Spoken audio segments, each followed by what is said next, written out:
week of racism-fueled disorder in Northern Ireland, sparked by disturbances in English towns and cities, is proving difficult to end, with fears that Christian sectarian divisions are feeding into the violence. "They burned every single thing, there is nothing left inside, just ashes," said Bashir, 28, a businessman whose supermarket in Belfast was torched during attacks against foreign-owned shops and businesses. A mosque in a town near Belfast was attacked on Friday. "We are scared at what may happen next. There is lots of hostility against the Muslim community," said Bashir, who is from Dubai. Northern Ireland has suffered nightly unrest, mainly in pro-UK loyalist neighbourhoods, which began after an anti-immigration protest in Belfast on August 3rd. The violence has mirrored disorder across England, spurred by misinformation spread on social media about the suspected perpetrator of a knife attack in Southport on July 29 that killed 3 children. The police service of Northern Ireland said on Saturday that 31 people had been arrested during the disturbances.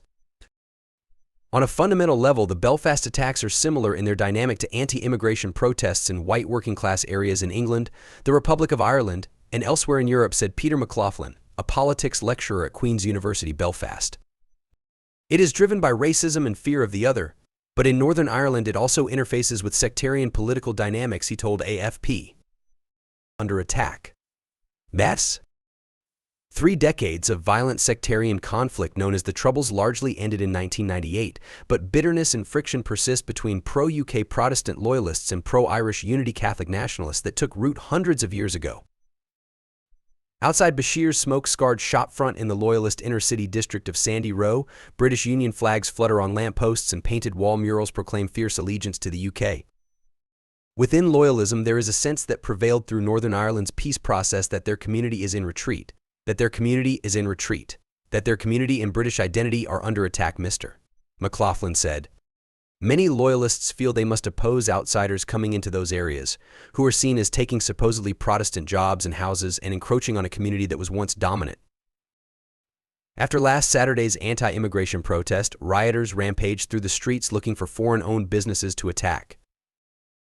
"What happened last week was crazy," Yilmaz Batu, a 64-year-old Turkish chef who has lived in Northern Ireland for 2 years, told AFP. "There was never any trouble before," he said, sitting at the Sahara Shisha Cafe, one of several Middle Eastern and Turkish-owned businesses near Sandy Row that were hit. The Northern Ireland Muslim Council said in a statement that the vast majority of the violence has been whipped up and fueled by deliberate misinformation and disinformation on social media. False and dangerous narratives about Muslims who constitute a small minority in Northern Ireland led to the attacks, it added. Extremely shocking. Northern Ireland has low rates of immigration compared with the rest of the UK and the Republic of Ireland. The 2021 census showed about 6% of the population were born outside the UK or Ireland, with about 97% describing their ethnicity as white. "The disorder was extremely shocking for the wider community," said Fiona Doran, chairwoman of the United Against Racism group that helped to organize a solidarity rally in Belfast on Saturday. "The demonstration, which drew several thousand people, gave people a chance to come out on the streets, to show that Belfast is a welcoming city. It's a city that says no to racism and fascism," she told AFP. At an anti-immigration rally the previous day in Belfast, about 100 protesters carried British flags and placards reading "Respect our country or leave." Some chanted the name of Tommy Robinson, a notorious anti-Muslim agitator who has been accused of helping to fuel the unrest in England through constant social media posts about the events. Nearby, behind the ranks of armored police vehicles, more than 1,000 counter-protesters chanted "Racists out." Bashir told AFP on Saturday that he was unsure whether he would reopen his supermarket. "My question is, are we able to do that? If we do, it will be because of all the people who came out to show us support," he said following the solidarity demonstration. "They burned every single thing, there is nothing left inside, just ashes," said Bashir, whose supermarket in Belfast was torched during attacks against foreign-owned shops and businesses. A mosque in a town near Belfast was also targeted late Friday.